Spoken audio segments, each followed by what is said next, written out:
everybody and welcome to Flock Talk. Today we're going to be covering 5 basic emergencies that you might potentially encounter when dealing with birds. So the sort of emergencies I'm going to be covering today are pretty drastic ones. I'm going to be covering things like fires and earthquakes and what to do in these sorts of situations, because when it comes to birds, when they have incredibly delicate lungs, there are certain procedures that can be quite different than we might expect. Now we can hope that we never have to deal with any of these emergencies, but it is important that we know what to do, so if they do arise, we can react as quickly and as efficiently as possible. So the first emergency I'm going to go over is a fire.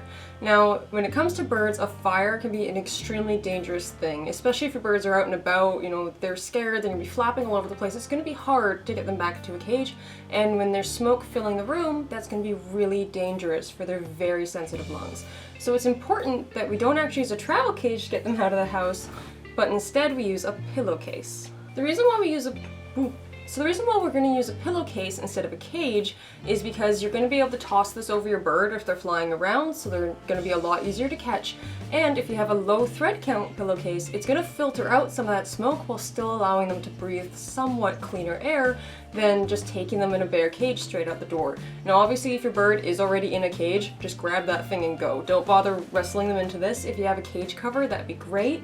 Anything that can sort of help create a barrier between the bird and the smoke in the room. So I'm not going to throw a pillowcase over top of ZB because I'm not going to needlessly stress her out for videos. So instead I have a Christmas decoration that's a bird that's, screaming like your bird probably would be if you tried to throw a towel over it.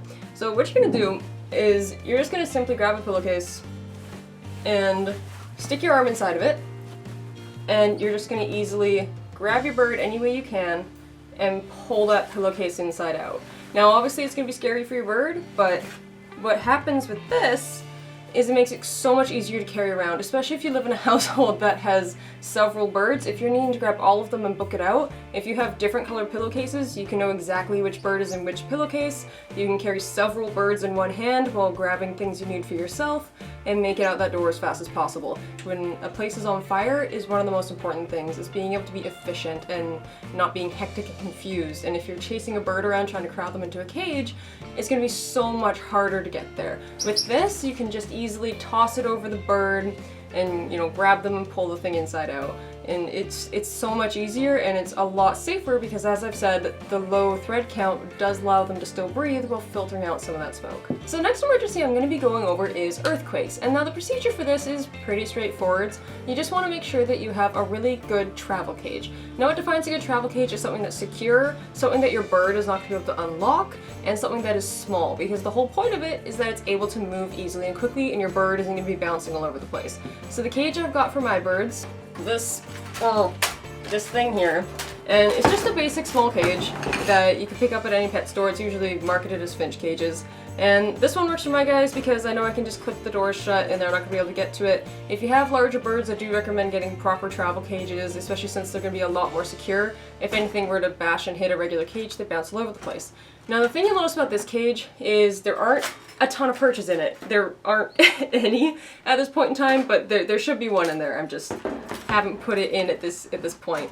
But you don't want your cage that's meant to be a travel cage to have way too many perches, because if you think about it, if you're putting your bird in your car and you're driving to get to a safe place, you don't want them being able to bounce all over the place and hit perches and fall. You only want them to have one place that they can feel secure, so they're not going to be hitting perches and potentially hurting themselves. One of the most important things when it comes to an earthquake, much like fire or any other crisis for that matter, is going to be efficiency. And one of the ways that you can make this more efficient is by practicing with where your cages are going to go. If you only have one bird, it's probably not that big of a deal because you just need to figure out where one cage is going to go. But if you live in a multi-bird household where you're going to have several cages that you're going to have to try and cram into one vehicle, you need to make sure that you know exactly how these cages are going to fit there, because some things can be like a game of Tetris. It's going to be pretty tricky trying to get everything to fit in there. So what you can do is practice ahead of time. Don't put your birds in the cages and shove them in there. Just play with the travel cages, figure out the best way to get things to fit, so when it comes to it, should this ever happen, you know exactly how things are going to go, you know the best way to make them fit, so that way again you can get yourself and your birds out of that place as soon as possible. Come on, Zeb. Can you grip? Yeah. So the next thing is a little bit more realistic. It's something that I have had to do with my own birds before, and that is what you need to do if your bird starts to choke. Now, ideally, we don't want anything in our bird's environment that they can choke on, but birds are birds, and sometimes it just happens. I had little ZB actually start choking on a piece of millet, surprisingly. And so when it comes to choking, there's not a whole ton you'd think you can do, because you can't easily get something out of a bird's throat. But what you can do is either A, take preventative measures, identify the signs of choking, and you can actually syringe them some oil to help dissolve whatever's stuck in their throat and loosen it. Now, of course, if your bird is severely choking, the first thing you're going to want to do is call a vet, but it is important to work on these preventative things so that way when you're in transport to the vet or you're calling them, at that point in time you're doing what you can to elongate and create as much extra time as you can until your bird can get the proper medical help that they need. Birds cannot go very long without oxygen before they start to suffer brain damage, so it's very important that we do what we can to keep them breathing as long as possible.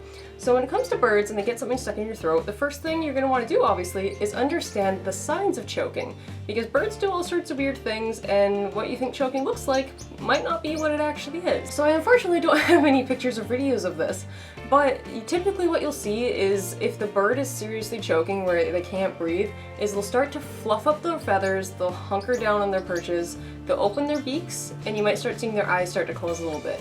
And they'll just kind of sit there going trying to breathe and struggling. You might hear little clicks and pops, or you'll see them like opening their mouths and yawning or wiggling their necks, trying to get anything out of their throats that they possibly can. The main sign that's going to differentiate choking from other things is going to be that fluffing of the feathers and hunkering down. Because birds will shake their necks and they'll yawn all the time, but if your bird is sitting there with its beak open, it means it's having trouble breathing. And that's when we know that we absolutely need to act, because we don't know how stuck this object is or how much air they're really getting into their systems. So one of the things you can do if your bird can't get something out of their throat on their own is you can syringe them a little bit of oil. And with a little bit of syringe training, it's quite easy. You can see ZB will just touch it with her tongue, and I can put a little bit of water in her mouth. It's a really super simple process, and I've made videos on it in the past on how to syringe train your bird. And the reason for this is that using oil will actually help dissolve the object that's in their throat and kind of give it a little bit of a slicker surface so it might go down easier. Now, along with that, if you've given your bird some oil and you've given them a little bit of time and they're still having difficulty and it's still not going down, what you can do is help encourage your bird to regurgitate. And one of the easiest way to do this is just to get either side of their beak and to just gently kind of bob their heads. And what this is going to do is it's going to start feeling kind of like a mother bird or a mated pairing grabbing each other's beaks and when they shake and feed one another. And doing that might help stimulate your bird to regurgitate their own food. If you have a second bird, it's also a very good option to just put the second bird there and see if they'll regurgitate to one another, if the second bird will try and help there. And that's another thing you can help do to try and dislodge whatever is caught in your bird's throat. Now, the last thing that actually happens quite a bit with birds is if they get a cut or a wound or they break a blood feather. Now, what a blood feather is a feather that is currently developing that has a constant blood flow. And these can be super, super dangerous because, especially with the wing feathers, there is such a significant flow headed to those feathers that when they break them, sometimes the flow doesn't stop and they can lose a significant amount of blood. So when it comes to things like that, you might actually need to grab a pair of pliers and remove the feather. Now, when it comes to this, it's not an ideal situation. What you want to try first is just grabbing a little bit of flour or cornstarch and just dabbing a little bit on the end of the feather or the wound or whatever's bleeding. This will help clot the blood until they can get proper medical attention. But when it comes to blood feathers, especially the ones on the wings, birds can have a tendency to flap and hit them again and cause them to keep bleeding, and that can become incredibly dangerous. So what I recommend trying is just doing a little bit of that flour at the beginning and watching them. If your bird is fine and they don't start bleeding again, and you've been watching them for a while, they've been good for a couple hours, you're probably fine. It's probably all good. But if you do notice your bird picking at it, or they flap their wing and they keep breaking this blood feather, or they keep unclotting the wound, you may need to remove the blood feather. And this hurts. It does. This will absolutely hurt your bird, and if you aren't comfortable with doing this on your own, I wouldn't recommend doing it. I would take them to a vet get the vet to check them out, get them to remove it properly and restrain the bird and do it as efficiently as possible, because if you're insecure with doing this, you can actually damage the feather follicle. So I have a picture here of restraining a bird, and this is little ZB not having the best of time being restrained in my hand. But the grip I'm using here is called a Bandage Grip, and this is the standard sort of restraint that you should use for any bird. And the reason for this is that if you just grab them around their body, they can't breathe. Birds do not have a diaphragm. If they can't expand their chest to breathe, they're not going to be able to, and you're going to accidentally suffocate your bird. You need to be holding them with their chest completely exposed and stretching out their necks as much as possible. As you've probably learned by owning birds in any regard, they have very long necks. So when you think you have a good grip on your bird, they can wiggle their necks around and they can bite you, which is just going to make this a very difficult procedure. So make sure that you're holding their necks out really far, you've got your fingers pressed right underneath their jawbones, and you're just going to hold them firmly. You're not going to squish them, you're not going to restrain their chests. Now this is the standard grip. Of course, when you're removing a blood feather on the wing, you're going to have to start extending that wing. So I have a second image here of how to kind of adjust the grip so that you're holding their wing out. You're going to usually end up using kind of your index and your middle finger, or sorry, your thumb and your pointer finger to hold the wing out. It depends on how you can adjust the grip, and it can be done any number of ways with any number of fingers, as long as you have a good grip on them and you're not restraining their chest. Once you have that wing completely extended, what you're going to do is, with your sturdiest pair of pliers, hold on to that feather and pull it out. Now you're not going to jerk, you're not going to kind of twist, you're not going to do a super rapid movement. You want it to be smooth and fluid because you don't want to damage the follicle of the feather. You just want it to be gradually removed so that way you can stop the blood flow. Once that feather is removed, the bleeding should stop. So as an example, when it comes to removing feathers from birds, pretend that this pen here is the feather that you need to remove, and my hands are kind of the wing or the feather follicle. So if it's sitting like this and it's bleeding, you're not going to want to totally rip it out because you're going to damage the follicle.